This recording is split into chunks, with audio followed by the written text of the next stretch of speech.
A new federal program launches to reimburse families for funeral expenses incurred by COVID-19. We'll have the details of how you can apply for the program.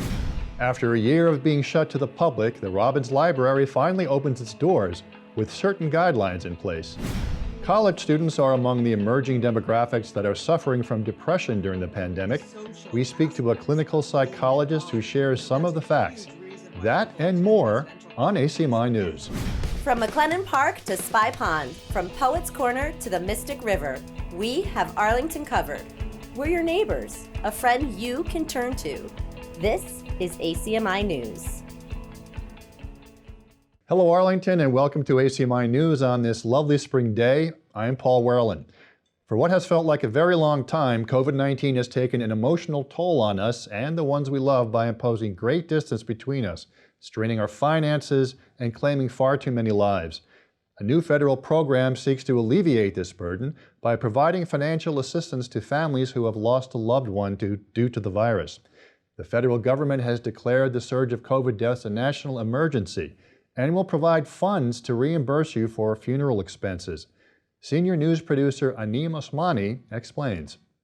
The Federal Emergency Management Agency, or FEMA, has designated emergency funds to cover funeral expenses for those who suffered a death of a loved one due to COVID-19. The Funeral Assistance Program, as a new reimbursement initiative is called, starts on Monday, April 12th. If you paid for the funeral of a loved one who passed away due to COVID-19 anytime between January 20th and December 31st, 2020, you are eligible to be reimbursed for those costs under the program. Other eligibility requirements state that the death must have occurred in the United States, the death certificate must indicate that the death was attributed to COVID-19, and the applicant must be a U.S. citizen. The deceased, however, need not be. Income level does not disqualify an applicant from being reimbursed. John DeVito, director of DeVito Funeral Homes here in Arlington, explains the role of funeral homes and how they can assist. So unfortunately, the funeral home cannot be party to this application at all. But with that said, we obviously are because, for instance, the 30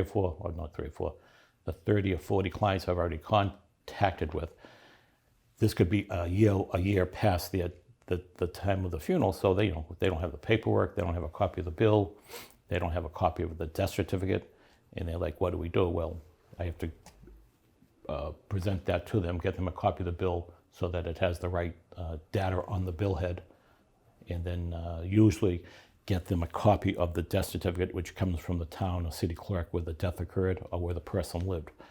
So there's a little work involved. So, although we're not allowed to be involved, I think just by mistake or by osmosis, we're going to be involved. So I would say one of the message I think is important to get out is every family has a relationship with the funeral home, whether it's DeVito or Keefe. Call your funeral director and say, listen, I need some help. They're there to help you. And it's just a little paperwork hassle, but that's what we do. Essential documents showing their funeral costs are also required. According to John DeVito, there is no paper application. Simply call FEMA's toll-free number and you will go through a 20-minute screening process that covers your demographic information and the funeral costs. Documentation can be sent to FEMA by uploading the documents online, via fax, or by mailing to FEMA's P.O. Box in Maryland. The program reimburses up to a maximum of $9,000, and there is only one application per family allowed. The phone call is going to take about 20 minutes. I would, if you're at all interested in the program, be on that phone at 6 in the morning, because like most government programs, the funds could run out, and then you'd have to wait for another rehash of the CARES Act or the program that funds those. So I'd be up early on the phone early, getting the phone call in. The toll-free number for FEMA's Funeral Assistance Program is 844-684-6333. A representative from FEMA will assist you in completing the application over the phone. Multilingual services are offered. One thing Mr. DeVito would like you to be aware of is the ever-present danger of scams. The only way to apply and be reimbursed is by calling the toll-free number. FEMA will not initiate any contact unless you have already applied through FEMA. And once again, the program gets underway on April 12th. For more information, please refer directly to FEMA.gov or call the Massachusetts Funeral Directors Association at 335-2031. For ACMi News, I'm Animo Osmani. Thank you, Anim. There is no cost for the application. FEMA has already reported a few scams that have posed as the Funeral Assistance Reimbursement Program. FEMA's website is the most reliable source for information and the only source to apply directly for the program. It's been a sad reality that under COVID, one of the most beloved and accessible institutions in town has had to keep its doors closed to the public for more than a year. It's a real pleasure, therefore, to share the news that the Robbins Library is once again open for browsing, at least for 15 minutes at a time. Library Director Andrea Nicolai shares her own excitement about the change. We will be launching this effective tomorrow, Friday, April 2nd. I'm not sure when this is airing, so Friday, April 2nd, you will be able to go onto the Robbins Library website, and the first link that you see under site links is going to be Get a Browsing Pass. Click on that link, and you are taken to a page where there are two options of passes to reserve. One is for the general collections, which is the first floor, second floor, third floor, and the fourth floor Friends book sale. And the other kind of pass, and that's an individual pass, by the way. So if you reserve a general collections pass, you have to do that for each person in your party, whether it's you and your spouse, you and your partner, whatever. And then we have a family pass for the children's room, which is going to be, I know, a hot ticket. So if you're reserving a family pass, all you have to do is indicate the number of people in your party.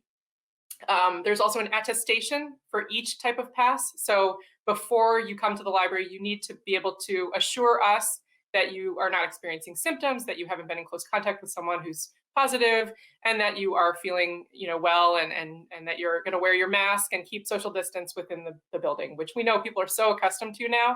But we do have that little attestation within the reservation forum system. So once you get your pass, you have to reserve it at least a day in advance. So there will be plenty of passes available. You just have to reserve a day in advance.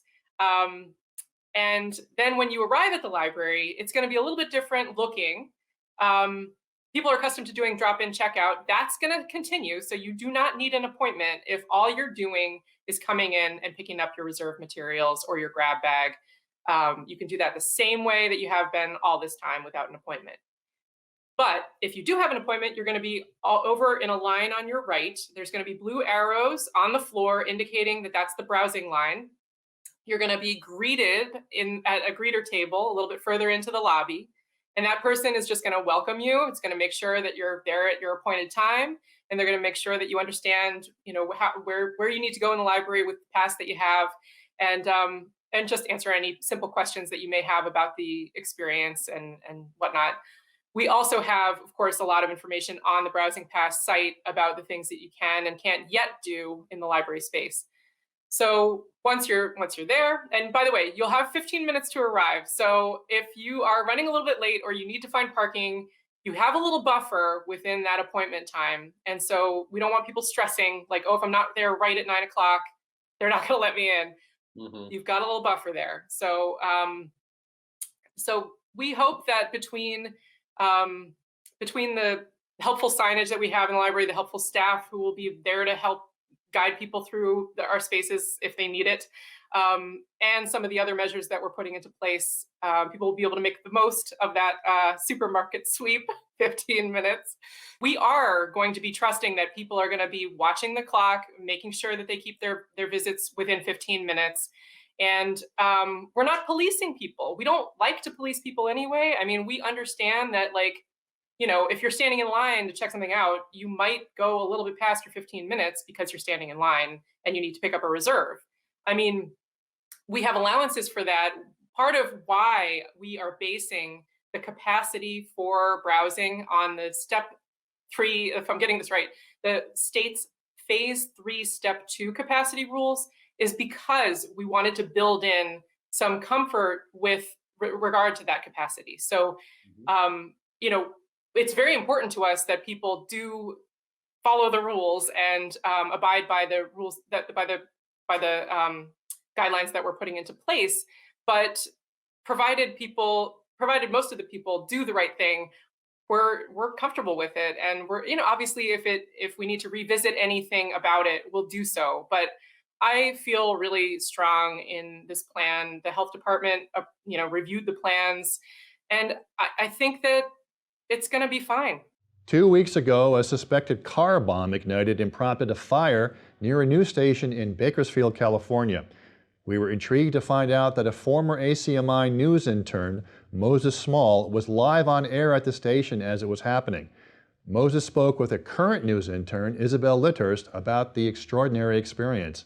First off, I want to say thank you so much for having me. I'm so glad to stay in contact with ACMi. They really did a lot for me there. I am curious about this crazy event that just happened to you that you happen to bear witness to. Would you tell me about what happened? Moved out to Bakersfield, California to be an anchor and reporter with KGET News. A couple weeks ago, I was anchoring our Sunday night newscast at about 11 p.m. And a little while after the show began, I started my first weather forecast, and we use a camera on the roof of our studio to get a better sense of the weather conditions. And I see a fire, and it's bright, it's visible in the middle of the night, and I kind of derailed the weather forecast to start talking about the fire because I didn't exactly know what happened there. So my director gets in my ear, says, it appears to be a vehicle fire. We don't know where it came from or what happened. And then a few minutes later, at about 11:07, we get the word that we have to evacuate. And so I cut the show off. I tell my viewers, we have to sign off. So we'll keep you posted. But for the moment, we have to leave the building. And apparently, a woman had driven her car down the street, and she parked it on the, she parked it facing the wrong way, right in front of our parking lot, right next to our fence. And so she had laid 13 wooden crosses, about 5 to 7 feet tall each, across the gate. She put wedding gowns on 2 of them and a suit jacket on 1. And so she made this elaborate setup and then lit her car on fire. We learned that she had basically blown up her car outside of our studio. Who responded to the event? Everybody came at once. I remember first, the police were setting up a barrier, keeping everyone far away, and people were walking from down the street, just wondering what's going on here. We see smoke in the air. We see a little unusual. And firefighters came in, and eventually a bomb squad did go as well, just to make sure nothing else was happening there in terms of anything that could have exploded.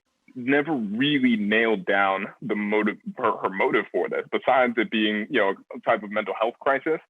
And it seemed that she may have wanted the publicity of setting up a scene and doing outside of a news station. You're used to reporting on that stuff, so it's crazy that you just happen to be in one of those newsworthy moments. I was in work mode, right? I didn't have any time or mental space to think about, we might have, we almost burned up. We could have potentially burned up, right? I wasn't really thinking about that. And when I learned how vulnerable we were in that situation, that was a couple days after. That's when the reality set in. Really an interesting experience to have. I mean, I'm sure you'll never forget that. Honestly, this isn't the first or the last time something crazy is going to happen in this job. So we do unfortunately contend with very high crime rates. We contend with a lot of different issues, and it means that the work becomes more meaningful because we're able to live through those experiences and have experiences we never thought we'd have.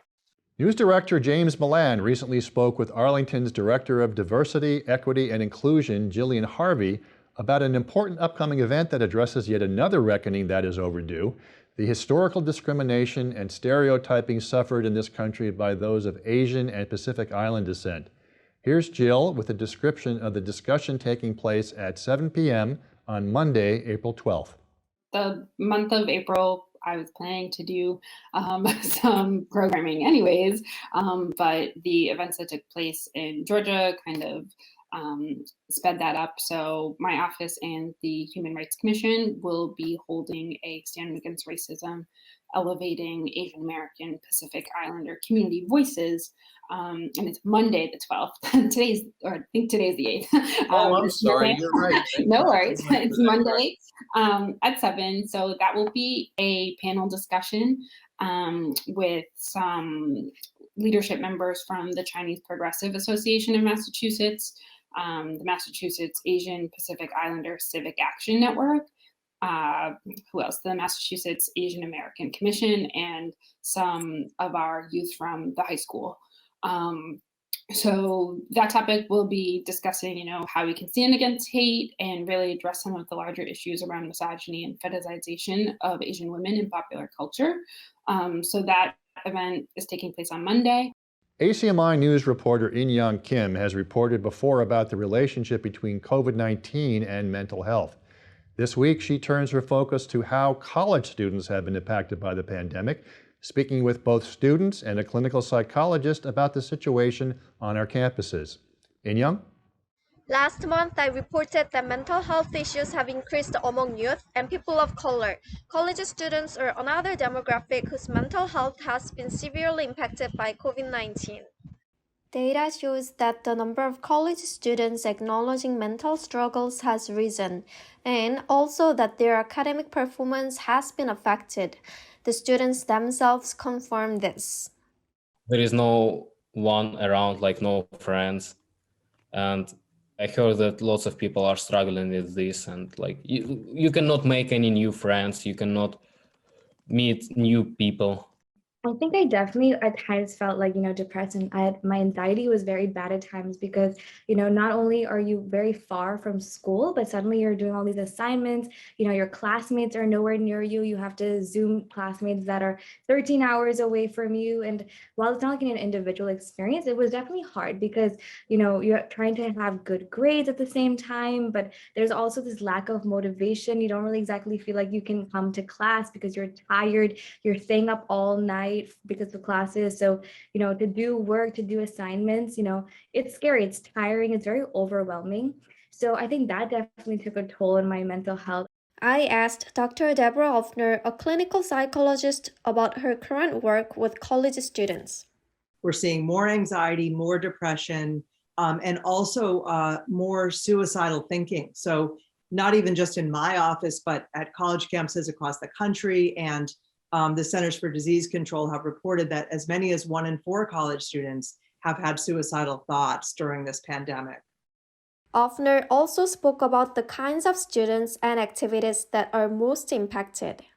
The social aspects of being at college, that's a huge reason why people attend residential colleges. And so missing out on those kinds of activities. Also, college students who are lower income are often ending up having to either take time off from school because they can't afford the tuition, or they've lost jobs that were helping to support themselves while they were in school. So no matter what kind of situation you're in as a college student, it's probably pretty bad right now.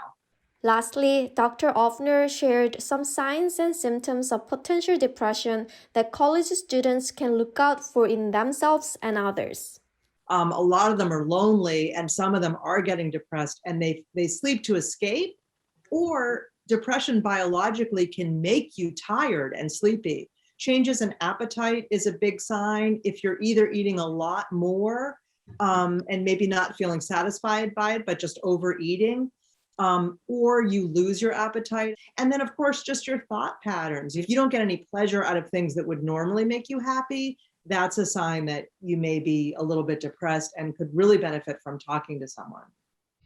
As vaccines continue to roll out to the general populations, we hope our students are able to return to their normal college lives soon. We'll continue to report on this issue. For ACMi News, I'm In-Young Kim.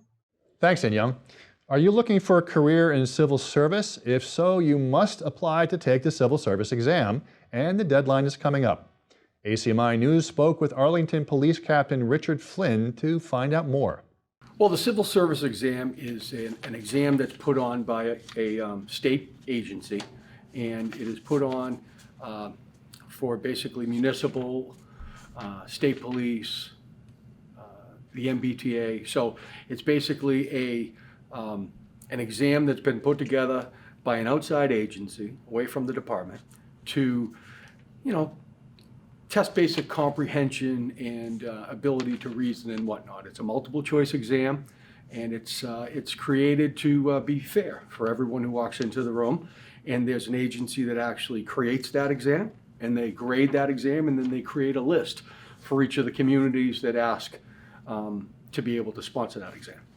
So residents can apply via the mass.gov civil service website. And it's an online, it's very simple to apply. And when they would apply is there is a deadline that is set right now for April 20th. So the exam itself is on June 12th. There's a deadline for April 20th. The cost of the exam is $100. There's also the ability to go online and seek financial assistance if needed. But there's also a grace period after April 20th, and they can sign up until May 4th, I believe, but there'll be a $50 late fee. So the real date that we want to keep in mind is April 20th, the exam date, June 12th. If someone is interested in this as a career, we hope that they would sign up for the exam. Again, sign up by April 20th, and please do. I mean, it's a fantastic career, and give it a chance. Go out and take the test and see where you do.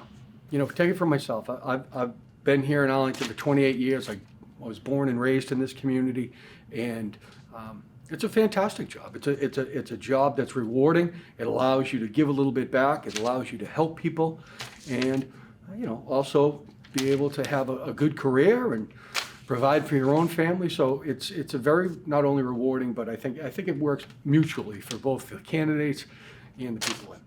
We have all your Arlington High School action. Let's send it over to our Studio B crew for the latest Ponderscope. There's no sports update this week. Guys, what do you have for us today? Welcome to the Ponderscope, your Arlington High School news, updates, and more. The virtual spring concert scheduled for April 9th has been rescheduled to after vacation. Stay tuned for updates. School will be moving to full-time in-person learning on May 6th. Continue to check your emails for further correspondence on the change. The deadline for the A-Town Teen Film Festival is April 30th, and it's not too late to create and submit a film. Cash prizes will be given to winning films. For more information, visit acmi.tv/atown and/or contact kevin@acmi.tv with any questions. Tune in to the latest episode of YouView, featuring an interview with the Young Feminist Alliance, a debate about the best park in Arlington, and more.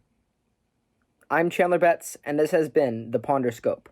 And now, a special segment for the week, the weather and forecast, courtesy of Mr. McGee's Weather and Climate class. For Saturday, we'll start off the morning with temperatures in the 50s. Throughout the day, the temperature will increase until we reach a high of 69 degrees Fahrenheit in the early afternoon. Humidity will remain around 60%, with some wind blowing from the southwest at 9 miles per hour. We'll have a mix of both sunshine and clouds in the morning, with increasing cloud cover overnight and no precipitation throughout the day. The pressure for Saturday will be around 1,014 millibars, lowering to around 1,002 on Sunday as a low pressure system passes by. Can we go to the next slide? On Sunday, temperatures will start off in the low 50s, only increasing to a high of 55 from noon to the early afternoon. Temperatures will drop down to the low 40s overnight, and humidity will be around 64%, with winds blowing from the northeast at 12 miles per hour. Okay, next slide. The sky will remain cloudy throughout Sunday, as we can see these clouds coming over Massachusetts from the northwest. We also have some coming from this low pressure system off the shore. There's slight chance of rain Sunday, with showers coming in the evening. Overnight, these showers will stop, but the cloudy skies will continue. Okay, next slide. This is a portion of the jet stream over the United States. As you can see, we have this curved shape here, sandwiched between two low pressure systems. And this is what we call an omega block, and it's what has been causing our cloudy weather and slightly cooler temperatures recently. Over the next days, this shape will slowly start to shift as the block moves and allows the jet stream to return to its more normal shape. Next slide. Looking forward to next week, Monday will be cloudy with a high of 52 and a low of 44. The sun will start to come out on Tuesday, but will remain mostly behind the clouds for the remainder of the week. We'll see highs in the upper 50s Tuesday through Friday, with lows in the mid 40s and even dropping down to 39 degrees Fahrenheit on Friday. On Friday, we will have some rain in the morning, which will mostly stop as we head into the afternoon. Last week, Arlington lost another of its shining lights. Elaine Shea had an extraordinary capacity to connect with people in a caring and authentic way. Elaine was dedicated to helping people find their voice, which inspired her to be one of the founders of the First Step Domestic Violence Support Group in Arlington. She had a special place in her heart for so many people and places, including her Lincoln Street neighborhood, where this past year she initiated weekly outdoor gatherings to inspire hope during the pandemic. Elaine was proud to be from Arlington and worked to make it a community of upstanding citizens who look out for one another. She modeled how being grateful, helping others, and being true to oneself leads to a happy and fulfilling life. She appeared several times on ACMi, touching us as she did so many others in Arlington and beyond. We will miss her. That's all we have for you today. Thank you for watching this week's newscast. For the cast and crew of ACMi News, I'm Paul Warland. Stay safe, and we'll see you next time. You can always check out our latest segments and newscasts on the web at acmi.tv/news. And don't forget to like us on Facebook and follow us on Twitter and Instagram at ACMi News. Make sure to subscribe to our YouTube channel as well. You'll find us at youtube.com/ACMi News. If you have any news tips for us or wish to become a citizen journalist, we'd love to hear from you. Email us at news@acmi.tv or stop by ACMI Studio A at 85 Park Avenue.